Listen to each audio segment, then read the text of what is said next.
বরাদ্দের অর্ধেক টাকায় বন্যায় ক্ষতিগ্রস্তদের ঘর নির্মাণ, 4 জেলায় চাবি হস্তান্তর। সহমর্মিতায় স্বনির্ভর জাতি গড়ে তোলার তাগিদ প্রধান উপদেষ্টার। এখনো ভিসা হয়নি 19,500 মুসল্লির। দ্বিতীয় দিনে 13 ফ্লাইটে সৌদি যাচ্ছেন প্রায় 5,500 হজযাত্রী।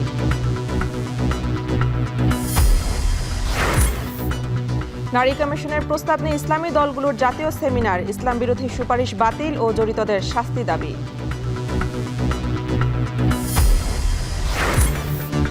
সিএনজি চালিত অটোরিকশার নৈরাজ্য থামছে না, ইচ্ছে মতো ভাড়া আদায়, গন্তব্যে না যাওয়ায় ভোগান্তি। কার্যকর পদক্ষেপ নেয় বিআরটিএর। এবং সেনাবাহিনীকে অভিযান চালানোর পূর্ণ ক্ষমতা মোদী সরকারের। 36 ঘন্টার মধ্যে আঘাত করতে পারে ভারত, দাবি পাকিস্তানের তথ্যমন্ত্রীর।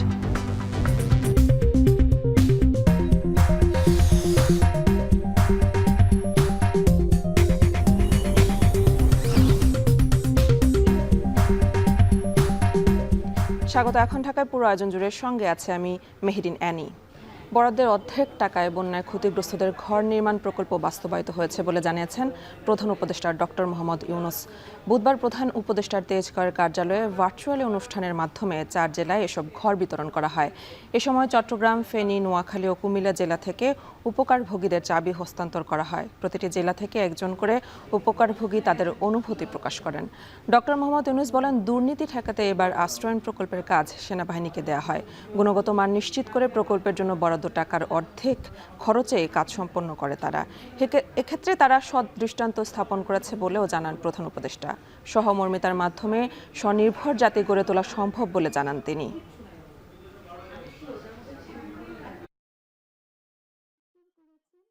তো নানাভাবে প্রস্তাব আসছিল যে বাড়ির জন্য টাকা দিতে হবে।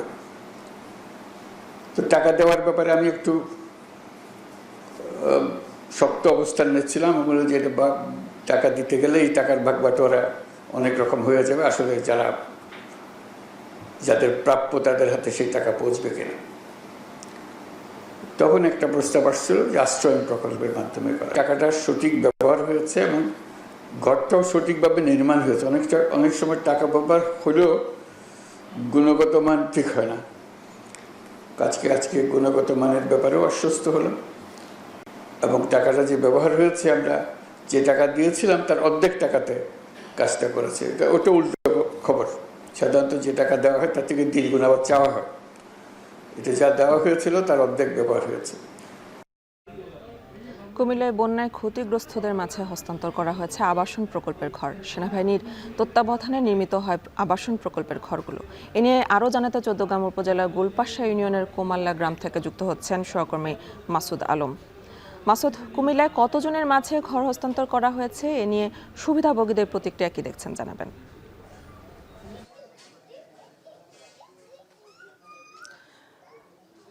এনে 2024 সালে ভারতীয় পাহাড়ি ঢল এবং একই সঙ্গে ভারী বর্ষণে প্লাবিত হয় কুমিল্লার 6টি উপজেলা। এই 6 উপজেলার শত শত মানুষ কিন্তু তাদের ফসলি জমি, ঘর বাড়ি এবং নানান কিছু তারা হারিয়েছেন। তার মধ্যে হচ্ছে যে সকল মানুষ তাদের সর্বস্ব হারিয়েছেন 24-এর বন্যায়, সেরকম 140 জন উপকারভোগীকে আসলে আবাসন ঘর দেওয়ার জন্য প্রকল্প হাতে নিয়েছিলেন বাংলাদেশ সরকার। তো আজকে সেই অনুযায়ী কিন্তু 6 উপজেলার 70টি ঘর বিতরণ করা হয়, হস্তান্তর করা হয় উপকারভোগীদের মধ্যে। আমি যেখানে রয়েছি এটি হচ্ছে কুমিল্লার চৌদ্দগ্রাম উপজেলার গোলপাশা ইউনিয়নের কোমল্লা গ্রামে। এখানে একজন উপকারভোগীর বাড়িতে মূলত এই হস্তান্তরের কার্যক্রমের আয়োজন করা হয়। এখানে ভিডিও কনফারেন্সের মাধ্যমে আসলে যুক্ত ছিলেন এবং ঘর হস্তান্তর করেন বাংলাদেশ সরকারের প্রধান উপদেষ্টা ডক্টর ইউনূস। কিন্তু তিনি তাদেরকে ধন্যবাদ জানিয়েছেন ধৈর্য ধরার জন্য। একই সঙ্গে এই যে ঘরগুলো নির্মাণ হয়েছে বা আজকে হস্তান্তর করা হয়েছে, এগুলি কিন্তু একেবারেই বাংলাদেশ সেনাবাহিনীর তত্ত্বাবধানে এগুলা নির্মাণ করা হয়েছিল। এখানকার যারা উপকারভোগী আসলে ঘর পেয়েছেন তারা আসলে আমাদেরকে জানিয়েছেন যে তারা দেখেছেন যে গেল সরকারের আমলে যে সকল আবাসনের ঘরগুলো উপকারভোগীদের মধ্যে বিতরণ করা হয়েছিল, সেই ঘরগুলোর তুলনায় কিন্তু এই যে ঘরগুলো আজকে হস্তান্তর করা হয়েছে সেগুলো টেকসই এবং মজবুত এবং যে ঘর নির্মাণ করা হয়েছে তারা বলছেন যে এই ঘর পেয়ে তারা আগামী 30 থেকে 40 বছর তাদের আসলে আবাসনের জন্য আর কোনো চিন্তা করতে হবে না। এখানে বেশ কয়েকজন উপকারভোগীর সঙ্গে কিন্তু ডক্টর ইউনূস তিনি কথা শুনেছেন। এই কুমিল্লা ছাড়াও আমাদের যে পাশের জেলা রয়েছে নোয়াখালী, ফেনী এবং চট্টগ্রাম সহ 4টি জেলায় কিন্তু আসলে এই একইভাবে ঘর হস্তান্তর করেছেন। তো এ নিয়ে ছিল কুমিল্লা থেকে সবশেষ। কুমিল্লায় আবাসন প্রকল্পের ঘর হস্তান্তরের খবর জানাচ্ছিলেন সহকর্মী মাসুদ আলম। হজযাত্রার দ্বিতীয় দিনে আজ 13 ফ্লাইটে সৌদি আরব যাচ্ছেন প্রায় 5,500 মুসল্লি। সেখানকার সবশেষ খবর জানাতে আশকোনা হজ ক্যাম্পে আছেন সহকর্মী মুজাহিদ শুভ। শুভ, আজ এখন পর্যন্ত কয়টি ফ্লাইট ঢাকা ছেড়ে গেছে, ব্যবস্থাপনা নিয়ে কি বলছেন হজযাত্রীরা, জানাবেন। এনি আপনি বলছিলেন যে আজকে 13টি ফ্লাইট সৌদি আরবের উদ্দেশ্যে রওনা করবে, এর মধ্যে 4টি ইতিমধ্যে রওনা করেছে, 3টি ইতিমধ্যে পৌঁছেও গেছে, একটি কিছুক্ষণ আগে আকাশে উড়েছে, আরেকটি কিছুক্ষণ পর উড়বে, এমনটি আমরা অ্যাপসের মাধ্যমে জানতে পারছি।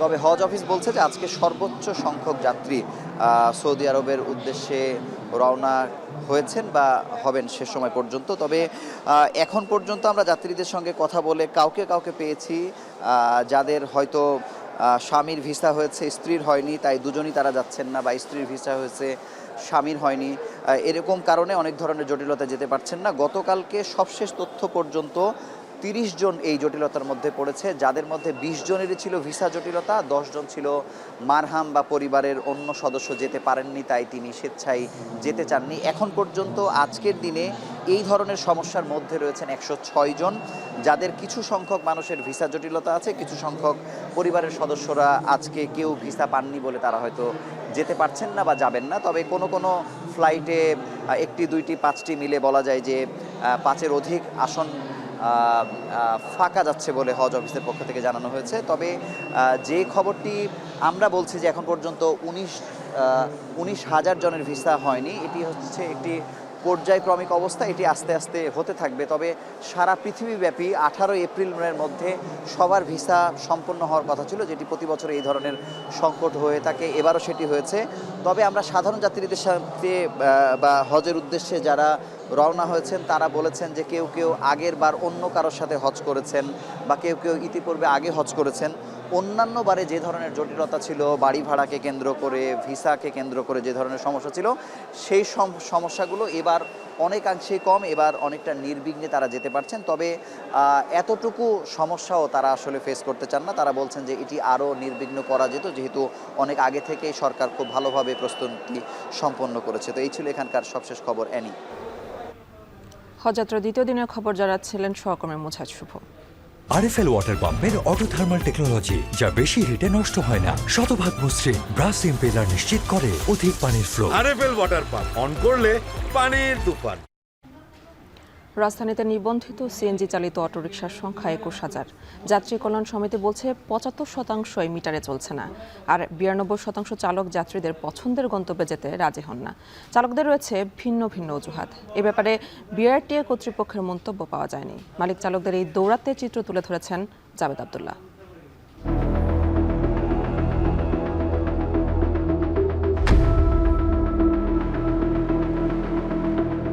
ওরা মিটার একটা স্যাম্পল রাখে, কিন্তু ওরা সবসময়ই আমরা শিখাই দেয় যে পুলিশে দেখলে, প্রশাসনটা দেখলে আপনি বলবেন যে মিটারই আইছে। চুক্তিতে আসছি, চুক্তিতে ভাড়া একটু বেশি। একজনের শিকার হবে না মিটারে যেতে। যাত্রীদের এত অভিযোগ সিএনজি চালিত অটোরিকশাকে ঘিরে।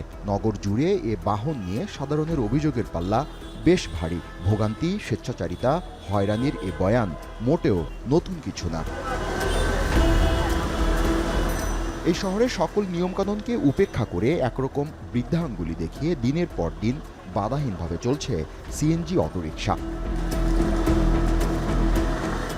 রোগীর স্বজন সেজে ঢাকা মেডিকেল কলেজ থেকে আমরা যেতে চাইলাম মিরপুর। একটি সিএনজি অটোরিকশা খুঁজতে হবে আমাদের, কিন্তু ভাড়া কত? মিটার এখন তো আপনার গাড়ি পাবেন না, সারাদিনও মিটার চলে না। মিটার আন্দোলন করে বাদ করা হয়েছে। ভাই মিরপুর যাবেন? 10 কত পড়বে? এই গন্তব্য থেকে মিরপুরের দূরত্ব মাত্র 12.6 কিলোমিটার পথ। যানজট বিবেচনা, অপেক্ষমান মুহূর্ত সহ সব মিলিয়ে ভাড়া হবার কথা 240 থেকে 247 টাকা। কিন্তু এই টাকায় আমরা অনেক চেষ্টার পরেও কোনো চালককে গন্তব্যে নিয়ে যেতে রাজি করাতে পারলাম না। মিরপুর যাবেন? মিরপুর কত? 10 নাম্বার। এই 10-12 কিলোমিটার পথ, 400 টাকা আসবে। মিটারের ভাড়া খাইবো কত? 150 টাকা। মিটারের ভাড়া দিয়ে ঢাকায় চলবো। অবৈধ গাড়িগুলো চলতেছে, এই যে প্রাইভেট সিএনজিগুলা, জেলাগুলা, এগুলার তো আর মিটার নেই। সব শুনে মনে হতে পারে এ যেন মগের মুল্লুক, নিয়মের বালাই নেই এই খাতে। এটা মালিকেরা সিন্ডিকেট করে ড্রাইভারতে 900 টাকা জায়গায় 1200-1400 টাকা জমা নেয়। যে এই চাক্কা ছিল 570 টাকা, এই চাক্কা 3000 টাকা। তারপর আবার মার্কেটে পাওয়া যায় না, তাইলে মালিক কেন নিবে না? বিআরটিএর ওয়েবসাইট ঘেটে দেখা যায় 2025-এর মার্চ মাস পর্যন্ত বৈধ নিবন্ধিত এ যানের সংখ্যা 20,921টি। তারপরেও নানা ফন্দি ফিকিরে আটকে থাকে যাত্রী সেবা। এ বিষয়ে যাত্রী কল্যাণ সমিতির মহাসচিব জানান, সিএনজি অটোরিকশার বিশৃঙ্খলা রুখতে অভিযান চলমান রাখা উচিত। মিটারে না গেলে এবং যাত্রীদের পছন্দের গন্তব্যে না গেলে 50,000 টাকা জরিমানা। এই জরিমানা যখনই আরোপ করতে গেলেন, মালিকরা সাথে সাথে ধর্মঘট করে সারা দেশকে অচল করে দিলেন। এই সেক্টরে প্রভূত উন্নয়নের জন্য গবেষণা করা, চিন্তা করা, এই ধরনের লোকের বড় অভাব রয়েছে। এ ব্যাপারে ডিএমপির মুখপাত্র কি বলছেন? যে আইন রয়েছে সেটার বিপরীতে বিভিন্ন রকম মামলাগুলো হচ্ছে। এখানে বেশ কিছু সিএনজি তাদের বিরুদ্ধে কিন্তু অনেকগুলো মামলা দায়ের করা হয়। তো আমাদের কার্যক্রম প্রতিনিয়ত কিন্তু চলছে। আর এ বিষয়ে পদক্ষেপ কি তা জানতে বিআরটি-এর চেয়ারম্যানের দপ্তরে 2 কার্যদিবস যোগাযোগ করে কোনো মন্তব্য পাওয়া যায়নি। আমার নাম জাবেদ আব্দুল্লাহ, আমি এখন টেলিভিশনে আছি। একটু ওই যে সিএনজির ইস্যুতে একটু কথা বলতাম। যে ওরা তো এখন মিটারে চলাচল করে না।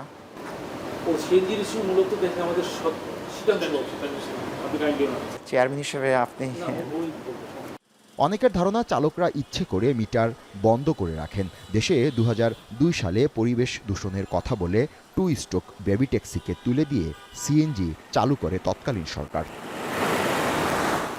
যাত্রীদের কিছুটা স্বস্তি দিতে নগরীর এই পথে নামানো হয়েছিল সিএনজি চালিত অটোরিকশা। এখন আর এই বাহনটিতে চলাচলের কোনো শর্তই মানা হচ্ছে না, যে কারণে আক্ষেপ নিয়ে অনেক যাত্রী বলছেন ছোট ছোট এই অনিয়মগুলো কবে বন্ধ হবে, কে ভাঙবে এই বিশৃঙ্খলার দেয়াল। জাবেদ আব্দুল্লাহ, এখন, ঢাকা। সরকারি চাকরিজীবীদের মধ্যে টাইম স্কেল ও সিলেকশন গ্রেড প্রাপ্তরা উচ্চতর গ্রেড পাবেন বলে রায় দিয়েছেন আপিল বিভাগ। সকালে ভারপ্রাপ্ত আশফাকুল ইসলামের নেতৃত্বে আপিল বিভাগ এ রায় দেন। এর ফলে প্রায় 15 লাখ সরকারি ও স্বায়ত্তশাসিত প্রতিষ্ঠানের কর্মকর্তা কর্মচারীরা এই সুবিধা ভোগ করেন। এর আগে 2017 সালের ফেব্রুয়ারিতে সরকারি চাকরিজীবীদের স্বয়ংক্রিয়ভাবে উচ্চতর গ্রেড পাওয়ার বিষয়ে অর্থ মন্ত্রণালয়ের দেয়া আদেশ অবৈধ ঘোষণা করেছিলেন হাইকোর্ট। সংক্ষুব্ধ চাকরিজীবীদের এ সংক্রান্ত এক রিট আবেদনের পরিপ্রেক্ষিতে এ রায় দিয়েছিলেন হাইকোর্ট। পরিপত্রে বলা হয়েছে, একই পদে কর্মরত কোনো সরকারি কর্মচারী 2 বা তার চেয়ে বেশি টাইম স্কেল বা সিলেকশন গ্রেড পেয়ে থাকলে নতুন পে স্কেল অনুযায়ী তিনি উচ্চতর গ্রেড পাবেন না। তবে ইতোমধ্যে একটি মাত্র টাইম স্কেল অথবা সিলেকশন গ্রেড পেলে নতুন স্কেলে শুধু একটি উচ্চতর গ্রেড পাবেন।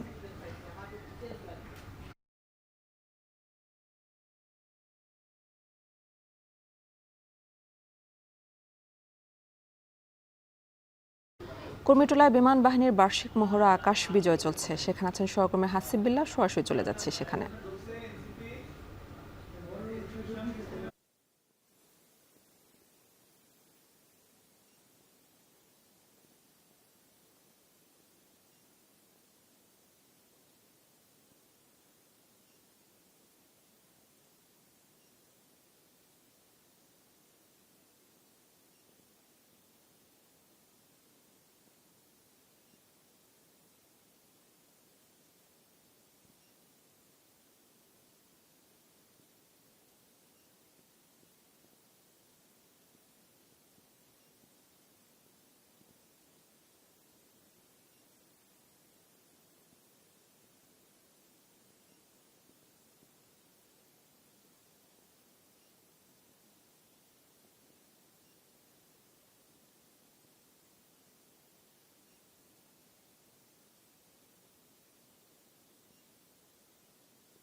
মুন্সিগঞ্জের গজারিয়ায় মর্টার শেল নিষ্ক্রিয় করার সময় ভয়াবহ বিস্ফোরণে ক্ষতিগ্রস্ত হয়েছে অর্ধ শতাধিক ঘরবাড়ি।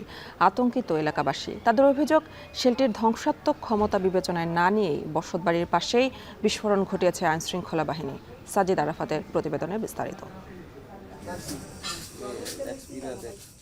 দেখে মনে হতে পারে যুদ্ধবিধ্বস্ত কোনো এলাকা। ছিন্নভিন্ন ঘরবাড়ি, ভেঙে পড়েছে জানালার কাচ, ঘরের দরজা জানালা, এলোমেলো আসবাবপত্র। এসবই মর্টার শেল নিষ্ক্রিয় করার সময় বিস্ফোরণে ক্ষতির চিহ্ন।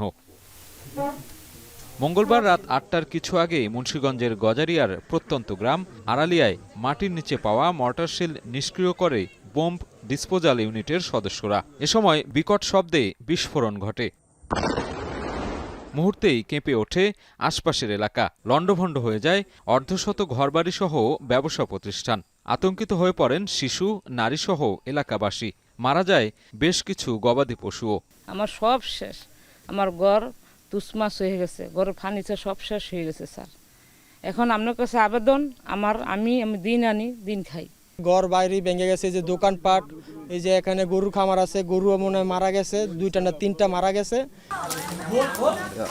ঘটনাস্থলে গিয়ে দেখা যায় আতঙ্ক কাটেনি এলাকাবাসীর। নির্ঘুম রাত কাটাচ্ছেন অনেকেই। ক্ষতিগ্রস্ত ঘরবাড়িতে কারো কারো ঘুমানোর মতো অবস্থাও নেই। তাদের অভিযোগ, শক্তিশালী এই বোমার ধ্বংসাত্মক ক্ষমতা মাথায় না বুঝে জনবসতির মাঝেই এর বিস্ফোরণ ঘটানো হয়েছে। ফলে ক্ষয়ক্ষতি হয়েছে বেশি।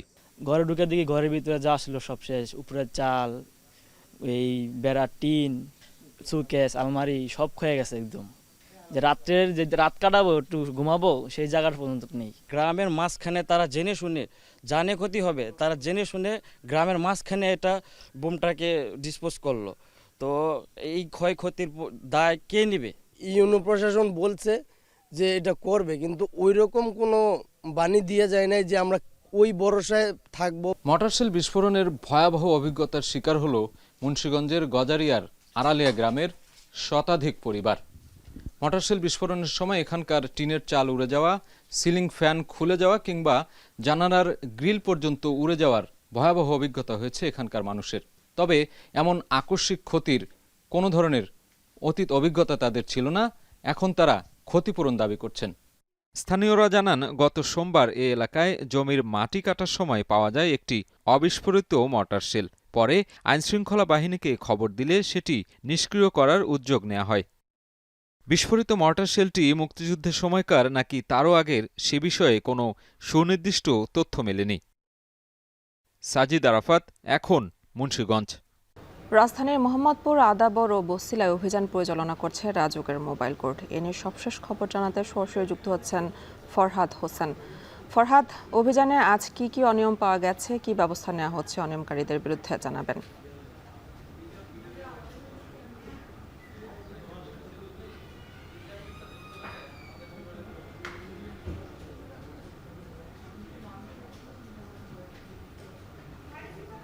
যে চন্দ্রিমা উদ্যানে যে হাউজিং রয়েছে, এখানে নির্মাণাধীন অনেক ভবনের যেগুলোতে আসলে কোনো প্রকার অনুমোদন নেই। এক হচ্ছে নকশার অনুমোদন নেই, দুই হচ্ছে এই ভবনগুলো তৈরির কোনো অনুমোদনই আসলে রাজুকের নেই। এমন ভবনগুলোতে কিন্তু রাজুক এখানে অভিযান শুরু করেছে এবং আমরা এই মুহূর্তে একটি 14 তলা একটি নির্মাণাধীন ভবনে আমরা দেখছি যে রাজুক অভিযান চালাচ্ছে এবং সেখানে তারা কিন্তু ইতিমধ্যে ভবন ভাঙার কাজও এখানে শুরু করেছেন। প্রাথমিকভাবে আমরা এখানে এসে যেটি দেখলাম, তারা বৈদ্যুতিক যে লাইন এই ভবনের সঙ্গে লাগানো হয়েছে, সেখানকার মিটার এবং যে তার কেবল, সেগুলো কিন্তু হচ্ছে জব্দ করা হয়েছে। এবং রাজুকের যে কর্মকর্তারা এবং এখানে যে নির্বাহী ম্যাজিস্ট্রেট যে এসছেন, আমরা তাদের সঙ্গে কথা বলেছি। বলছেন যে এই ভবনের যে ধরনের যেভাবে করে বেলকনিগুলো করা হয়েছে, এগুলো একেবারেই রাজুকের যে নকশা তার বহির্ভূত। এবং এই যে এখানে যে আমরা দেখছি যে চন্দ্রিমা উদ্যানের যে হাউজিং সেটি আসলে পুরোটাই আসলে একেবারে রাজুকের পরিকল্পনার বাইরেই এখানে কিন্তু কর্মকর্তারা বলছেন। আমরা এখানে যে বিষয়টি দেখছি যে রাজধানীতে ৩,৩৮২টি নকশা বহির্ভূত বা আমরা যেভাবে যদি বলি যে অনুমোদিত নকশার ব্যত্যয় ঘটেছে এরকম ভবন কিন্তু পুরো রাজধানীতে এখন পর্যন্ত চিহ্নিত করা হয়েছে ৩,৩৮২টি এবং এইগুলোতে কিন্তু ইতোমধ্যেই রাজুক তাদের অভিযান ইতোমধ্যে শুরু করেছে এবং তারা বলছেন যে বিগত আওয়ামী লীগ সরকারের সময় বিভিন্ন জায়গায় যত্রতত্রভাবে যেভাবে পেরেছে সেখানে সরকারের সুবিধা নিয়ে তারা কিন্তু এই কাজগুলো করেছেন বলে কিন্তু তারা অভিযোগ করছেন। এবং আমরা আরেকটি বিষয় যদি বলি যে এই যে বেড়িবাঁধ, মোহাম্মদপুরের যে বেড়িবাঁধ, এই বেড়িবাঁধের এই পাশের অংশের সব ভবনের আসলে কোনো ভবনেরই এখানে কোনো হাউজিংয়েরই আসলে কোনো প্রকার অনুমোদন নাই, সেটি কিন্তু আজকে এখানে রাজুক আমাদেরকে বলছেন। এবং আমরা এখন যেটি দেখছি যে এখানে ঠিক 12টার পরে এখানে অভিযান শুরু হয়েছে। সকাল 10টায় শুরু হবার কথা থাকলে 12টায় শুরু করা হয়েছে এখানে নির্বাহী ম্যাজিস্ট্রেটের উপস্থিতিতে। এবং প্রাথমিকভাবে এই ভবনগুলোর যেসব যে মিটারগুলো রয়েছে বৈদ্যুতিক সেগুলো জব্দ করা হচ্ছে এবং এখানকার যে কেবল যেসব রয়েছে তারগুলো রয়েছে সেগুলোকে কিন্তু জব্দ করা হচ্ছে এবং এখানে বৈদ্যুতিক সংযোগ কিন্তু বিচ্ছিন্ন করে দেওয়া হচ্ছে যাতে করে আর কেউ কাজ করতে না পারে। এবং এখানকার সমস্ত ভবনে যেসব ভবনে কাজ চলছে সেই ভবনগুলোর কিন্তু আমরা দেখছি যে একেবারে কাজই আসলে বন্ধ করে দেওয়া হচ্ছে যাতে করে আর কেউ এখানে কাজ করতে না পারে। এবং আমরা রাজুকের সঙ্গে আরেকটি বিষয়ে কথা বললাম, তারা বলছেন যে যেই সব ভবন নির্মাণাধীন আছে এবং যেসব ভবন ইতিমধ্যে নির্মাণ হয়ে গেছে নকশা কিংবা অনুমোদন ছাড়াই, সেই ভবনগুলোর ব্যাপারে কিন্তু ইতিমধ্যেই রাজুক কমিটি গঠন করেছে এবং তারা একটি সিদ্ধান্তে উপনীত হয়ে সেই ব্যাপারগুলো নিয়েও তারা একটা সিদ্ধান্তে পৌঁছাবে বলেই কিন্তু তারা জানাচ্ছে। তো এই ছিল আমার কাছে রাজুকের অভিযান থেকে সবশেষ তথ্য। মোহাম্মদপুরের রাজুকের অভিযান নিয়ে জানাচ্ছিলেন সহকর্মী ফরহাদ হোসেন। নারী সংস্থার কমিশনের প্রস্তাব নিয়ে ইসলামী দলগুলোর জাতীয় সেমিনার চলছে, সরাসরি চলে যাচ্ছে সেখানে। আসসালামু আলাইকুম ওয়া রাহমাতুল্লাহি তাআলা ওয়া বারাকাতুহু।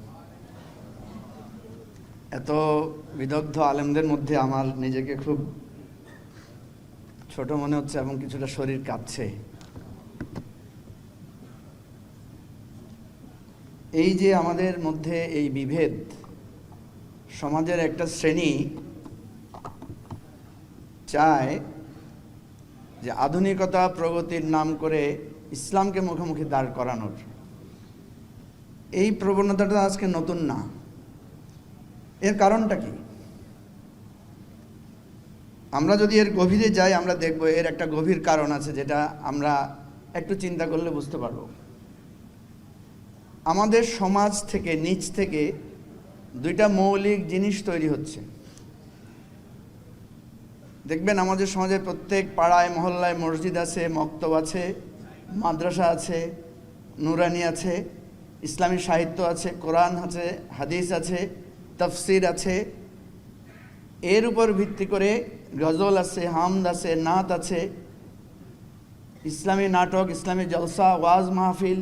এই যে একটা বিরাট সাংস্কৃতিক ইনপুট, এটা আমরা যদি বাংলাদেশে কোনো ইসলামিক দল নাও থাকে, অটোমেটিক এখান থেকে 20 থেকে 25% লোক একটা ধর্মীয় অনুভূতি, একটা ধর্মীয় আবেগ এবং একটা ধর্মের প্রতি শ্রদ্ধাবোধ নিয়ে ধর্মীয় জীবনের উপর সে গড়ে উঠছে। এটা আজকে এই 1-2 দিনের ব্যাপার না, এটা শত শত বছরের সিলসিলা এবং এটা ক্রমশ বাড়ছে। নারী সংস্থার কমিশন নিয়ে আয়োজিত সেমিনারে কথা বলছিলেন এবি পার্টির চেয়ারম্যান মুজিবুর রহমান মঞ্জু। জাটকা ইলিশ রক্ষায় দেশের বিভিন্ন নদীর অভয়াশ্রমে মাছ শিকারে 2 মাসের নিষেধাজ্ঞা শেষ হচ্ছে আজ। নিষেধাজ্ঞা কাটিয়ে কাল থেকে আবারও নদীতে নামবেন জেলেরা। তাই শিকারের প্রস্তুতি নিচ্ছেন চাঁদপুরের প্রায় 50,000 জেলে। জাল আর নৌকা মেরামতের শেষ মুহূর্তের ব্যস্ত সময় কাটছে জেলেদের। মৎস্য বিভাগ বলছে নিষেধাজ্ঞা বাস্তবায়ন হওয়ায় আগামীতে বাড়বে ইলিশের উৎপাদন। তালহা জুবাইরের প্রতিবেদনে বিস্তারিত। ইলিশের উৎপাদন বৃদ্ধির লক্ষ্যে গেল মার্চ থেকে চাঁদপুর সহ দেশের 5টি অভয়াশ্রমে মাছ শিকারে 2 মাসের নিষেধাজ্ঞা দেওয়া হয়। এই সময়ে চাঁদপুরের মতলব উত্তর উপজেলার ষাটনল থেকে হাইমচরের চরভৈরবী পর্যন্ত পদ্মা মেঘনার 70 কিলোমিটার এলাকায় সব ধরনের মাছ শিকার নিষিদ্ধ করা হয়। নিষেধাজ্ঞা কাটিয়ে 1 মে থেকে আবারও নদীতে নামবেন জেলেরা। বর্তমানে মাছ শিকারের প্রস্তুতি নিচ্ছে চাঁদপুরের প্রায় 50,000 জেলে। মাছ ধরার জাল আর নৌকা মেরামতে শেষ মুহূর্তের ব্যস্ত সময় কাটছে তাদের। জেলেরা আশা করছেন নদীতে মাছ ধরে ঋণ পরিশোধের সুযোগ মিলবে, এবার ফিরবে আর্থিক সচ্ছলতা। এই 2 মাস দেখা যায় আমগর যে চাল দিয়েছে এই চাল ভাই আমগো কোনো রকমই হইতাছে না, এই জন্য দেখা যায় বাধ্য হয়ে আমগো অনেক রকম কষ্ট ভোগ করতে হবে। একটি চাল দিছে আর একটি চাল আমরা অন্তরে পাই না। খুশি আছে অভিযান শেষ হয়ে গেল, আমরা একটা খুশি নাই, কিছু একটা ঈদের মতন লাগবে, সেটা আনন্দ। যদি নালে মা যদি কিছু মতো যা যদি থাকে থামো এই বেচা সংখ্যার কিস্তিমিতি চালামো। মৎস্য বিভাগ বলছে নিষেধাজ্ঞা বাস্তবায়ন হওয়ায় বাড়বে ইলিশের উৎপাদন। এই কাজে জেলা এবং উপজেলা ট্রান্সপোর্ট সম্মিলিতভাবে আমরা কাজ করেছি, পাশাপাশি জেলেরাও আমাদেরকে এই কাজে সহায়তা করেছে এবং তারা আইনের প্রতি শ্রদ্ধা দেখিয়েছে। আমরা আশা করছি যে এবারে এই জাটকা রক্ষা অভিযান অত্যন্ত ভালোভাবে সম্পন্ন হওয়ার কারণেই আগামীতে ইলিশের উৎপাদন বৃদ্ধি পাবে। নিষেধাজ্ঞাকালীন 2 মাস চাঁদপুরের নিবন্ধিত 44,005 জন জেলেকে 40 কেজি করে 4 মাস চাল সহায়তা দেওয়া হয়। এই সময়ে টাস্ক ফোর্সের অভিযানে শতাধিক অসাধু জেলেকে জেল জরিমানা করার পাশাপাশি জব্দ করা হয় বিপুল পরিমাণ কারেন্ট জাল ও জাটকা। তালহা জুবাইর, এখন চাঁদপুর। কাশ্মীরের পেহেলগামে সন্ত্রাসবাদী হামলায় পর্যটক মৃত্যুর ঘটনায় প্রধানমন্ত্রী মোদীর ভারতীয় সেনাবাহিনীকে অভিযান চালানোর পূর্ণ স্বাধীনতা দেওয়ার পরই দেশ দুটির মধ্যে যুদ্ধ বেঁধে যাওয়ার উপক্রম হয়েছে। পাকিস্তানের তথ্যমন্ত্রী দাবি করছেন 24 থেকে 36 ঘন্টার মধ্যে সামরিক অভিযান শুরু করতে পারে ভারত। আর পাক সেনাবাহিনীর দাবি, পাকিস্তানের দেশের বিরুদ্ধে ভারতের রাষ্ট্রীয় মদতপুষ্ট সন্ত্রাসবাদের অকাঠ্য প্রমাণ আছে। বিস্তারিত জানাচ্ছেন নুসহাত কামাল। ভারত নিয়ন্ত্রিত জম্মু কাশ্মীরে পর্যটকদের ওপর হামলার ঘটনায় উত্তেজনা চরমে পৌঁছেছে দক্ষিণ এশিয়ার 2 পরাশক্তির। সন্ত্রাসী হামলায় 26 জন নিহতের ঘটনায় সম্পৃক্ততার অভিযোগ শুরু থেকেই প্রত্যাখ্যান করে আসছে পাকিস্তান। মঙ্গলবার রাতে প্রতিবেশীর বিরুদ্ধে যে কোনো ধরনের অভিযান পরিচালনায় পূর্ণ স্বাধীনতা দেন ভারতের প্রধানমন্ত্রী নরেন্দ্র মোদী। এরপরে বৃহস্পতিবারের মধ্যে পাকিস্তানি ভূখণ্ডে হামলা হতে পারে বলে বুধবার ভোর রাতে আকস্মিক ঘোষণায় সতর্ক করেন দেশটির তথ্যমন্ত্রী। এ সময় ভারতকে আঞ্চলিক জল্লাদ বলেও আখ্যায়িত করেন তিনি। Pakistan has credible intelligence that India intends carrying out military action against Pakistan in the next 24 to 36 hours on the pretext of baseless and concocted allegations of involvement in the Pahalgam incident. India's self-assumed hubristic role of judge, jury, and executioner in the region is reckless and vehemently rejected. 2000 সালের পর হিমালয়ের কোল ঘেঁষা বিতর্কিত কাশ্মীর উপত্যকায় সবচেয়ে রক্তক্ষয়ী হামলা ছিল 22 এপ্রিলের সহিংসতা। কাশ্মীর রেজিস্ট্যান্স বা দ্য রেজিস্ট্যান্স ফোর্স নামের একটি গোষ্ঠী প্রথমে দায় স্বীকার করলেও পরে হামলার সঙ্গে কোনো ধরনের সম্পৃক্ততা নেই বলে অভিযোগ প্রত্যাখ্যান করে। এ ঘটনায় সাম্প্রতিককালের সবচেয়ে বড় টানাপোড়েনে জড়িয়েছে চিরবৈরী 2 প্রতিবেশী, যা উদ্বেগ ছড়িয়েছে বিশ্ব রাজনীতিতেও। নতুন যুদ্ধের শঙ্কায় পরিস্থিতির অবনতি এড়াতে সর্বোচ্চ সহনশীলতা চর্চার আহ্বান জানিয়েছে যুক্তরাষ্ট্র, জাতিসংঘ। We are reaching out regarding the Kashmir situation, India and Pakistan, that he said we are reaching out to both parties and telling, of course, them to not escalate the situation. The Secretary expects to speak with the foreign ministers of Pakistan and India as early as today or tomorrow. Kashmir নিয়ে ভারত ও পাকিস্তানের দ্বন্দ্বের শুরু 1947 সালে British উপনিবেশ ভেঙে দেশভাগের সময় থেকেই। সবশেষ 1999 সালে কার্গিল যুদ্ধ ছিল ভারত ও পাকিস্তানের সবচেয়ে বড় রক্তক্ষয়ী লড়াই। নুসহাত কামাল, এখন বিশ্ব। ভারতের পশ্চিমবঙ্গের কলকাতা শহরে একটি আবাসিক ভবনে অগ্নিকাণ্ডে 2 শিশু সহ অন্তত 14 জনের মৃত্যু হয়েছে। মঙ্গলবার সন্ধ্যায় বহুতল ঋতুরাজ হোটেলে আগুন লাগে। 10টি ইউনিট নিয়ে প্রায় 8 ঘন্টার চেষ্টায় আগুন নিয়ন্ত্রণে আনেন দমকল বাহিনীর কর্মীরা। ঘন ধোঁয়ার কারণে হোটেলের ভেতরে প্রবেশ করতে প্রচণ্ড বেগ পেতে হয় তাদের। হোটেলটির 47টি কক্ষের প্রতিটিতেই অতিথি ছিল। আগুন লাগার পর আতঙ্কিত হয়ে কয়েকজন নিচে লাফিয়ে পড়ে মৃত্যুবরণ করেন। হোটেলটিতে পশ্চিমবঙ্গ ছাড়া অন্যান্য রাজ্যের বাসিন্দারা ছিলেন। আগুন লাগার কারণ অনুসন্ধানে গঠন করা হয়েছে একটি বিশেষ তদন্ত টিম। সেন্ট্রাল অ্যাভিনিউয়ের এই সড়কটি এমনিতেই বেশ ঘনবসতিপূর্ণ।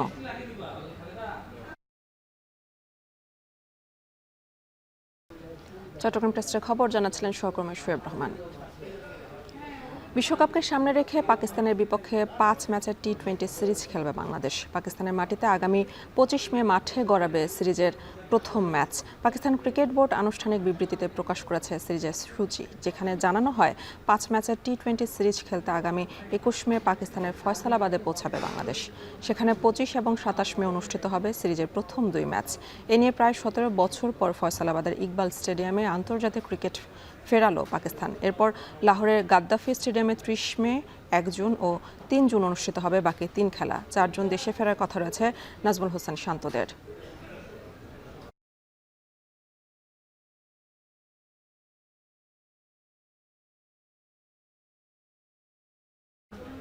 কুর্মিটোলায় বিমান বাহিনীর বার্ষিক মহড়া আকাশ বিজয় অনুষ্ঠানের বক্তব্য রাখছেন প্রধান উপদেষ্টা। সরাসরি চলে যাচ্ছে সেখানে। লিখিত বক্তব্যের মধ্যে যাচ্ছি একটু। আসসালামু আলাইকুম। বাংলাদেশ বিমান বাহিনী আয়োজিত আজকের এই আকাশ বিজয় মহড়া অনুষ্ঠানে আপনাদের মাঝে উপস্থিত হতে পেরে আমি অত্যন্ত আনন্দিত। এই মহড়া কেবল একটি সাময়িক অনুশীলনই নয়, এটি আমাদের সার্বভৌমত্ব রক্ষায় বিমান বাহিনীর পেশাদারিত্ব এবং দক্ষতার পরিচয় বহন করে। আমি এই মহড়ায় অংশগ্রহণকারী সকল সদস্যকে তাদের নিষ্ঠা, শৃঙ্খলা এবং পেশাগত উৎকর্ষের জন্য আন্তরিক ধন্যবাদ জানাচ্ছি। এই গৌরবময় মুহূর্তে আমি গভীর শ্রদ্ধার সঙ্গে স্মরণ করছি 71 সালের মহান মুক্তিযুদ্ধে আত্মদানকারী শহীদদের, বিশেষ করে বাংলাদেশ বিমান বাহিনীর অকুতোভয় সদস্যদের। তাদের রক্তের বিনিময়ে অর্জিত স্বাধীনতা আমাদের জাতিসত্তার মূল ভিত্তি। এর সঙ্গে স্মরণ করছি 2024 সালের জুলাই আগস্ট আন্দোলনে নিহত ও শহীদ সকল শিক্ষার্থী, তরুণ তরুণী এবং সাধারণ জনগণকে, যারা দেশের অধিকারের প্রশ্নে জীবন ও রক্ত দিয়ে তাদের অবস্থান স্পষ্ট করেছেন। 71 সালের 28শে সেপ্টেম্বর বিপুল প্রতিকূলতা সত্ত্বেও একটি অটার বিমান, একটি এলিওয়েট হেলিকপ্টার, একটি ডেকোটা বিমান সহ 57 জন সদস্য নিয়ে জন্ম নিয়েছিল কিলো ফ্লাইট, যা বাংলাদেশ বিমান বাহিনীর নিউক্লিয়াস হিসেবে চিরস্মরণীয় হয়ে থাকবে। যার নামের আদ্যক্ষর দিয়ে এই কিলো ফ্লাইটের নাম করা হয়েছিল, সেই জীবন্ত কিংবদন্তি এবং মুক্তিবাহিনীর ডেপুটি চিফ অফ স্টাফ বীরোত্তম এয়ার ভাইস মার্শাল AK খন্দকারের নামানুসারে সম্প্রতি এই বিমান ঘাঁটির নামকরণের মাধ্যমে আমরা তাকে প্রাপ্য সম্মান দেওয়ার চেষ্টা করেছি। বর্তমান বিশ্বের দ্রুত পরিবর্তনশীল প্রযুক্তির সাথে তাল মিলিয়ে চলার জন্য আন্তর্জাতিক মানসম্পন্ন প্রশিক্ষণ ও অনুশীলন অপরিসীম গুরুত্ব বহন করে। এই প্রেক্ষাপটে বাংলাদেশ বিমান বাহিনীর সদস্যগণ নিয়মিতভাবে বহুমাত্রিক প্রশিক্ষণ কার্যক্রম ও অনুশীলনে অংশগ্রহণের মাধ্যমে নিজেদের জ্ঞান ও দক্ষতাকে যুগোপযোগী করতে সদা সচেষ্ট রয়েছে, যা এই মহড়ার মাধ্যমে আমাদের কাছে স্পষ্ট হয়েছে। দেশের সার্বভৌমত্ব ও স্বাধীনতার প্রতি যে কোনো চ্যালেঞ্জ মোকাবেলায় একটি আধুনিক ও সদাপ্রস্তুত বিমান বাহিনী গড়ে তোলার লক্ষ্যে আমাদের প্রচেষ্টা অব্যাহত থাকবে। বাংলাদেশ বিমান বাহিনী সময়োপযোগী পরিকল্পনা ও দূরদর্শী নেতৃত্বের মাধ্যমে সমসাময়িক ভূ রাজনৈতিক পরিস্থিতি ও কার্যকর আকাশ প্রতিরক্ষার পাশাপাশি বিস্তীর্ণ সমুদ্র এলাকায় নিশ্চিদ্র নিরাপত্তা প্রদানের লক্ষ্যে কাজ করে যাচ্ছে। আমি জেনে খুশি হয়েছি যে বাংলাদেশ বিমান বাহিনীর দেশীয় প্রযুক্তি ব্যবহার করে স্বয়ংসম্পূর্ণভাবে বেসিক ট্রেনের বিমান আনম্যান্ড এরিয়াল ভেহিকল তৈরি করেছে, যা বিমান বাহিনীর উদ্ভাবনী সক্ষমতা, আত্মনির্ভরতার প্রতীক।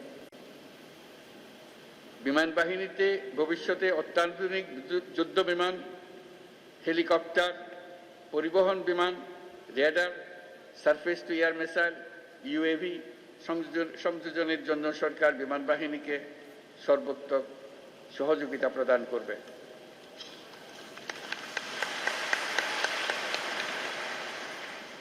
আজকের এই অনুশীলন বাংলাদেশ বিমান বাহিনীর আত্মবিশ্বাস, প্রস্তুতি এবং অর্পিত দায়িত্ববোধের বাস্তব রূপায়ণ। এই জন্য আমি আবারও আপনাদেরকে ধন্যবাদ জানাচ্ছি। এছাড়াও আমি বর্তমানে দেশের বিমানবন্দর সমূহের সুষ্ঠু পরিচালনা ও নিরাপত্তার দায়িত্বে নিয়োজিত বিমান বাহিনীর সদস্যদের ধন্যবাদ জানাচ্ছি।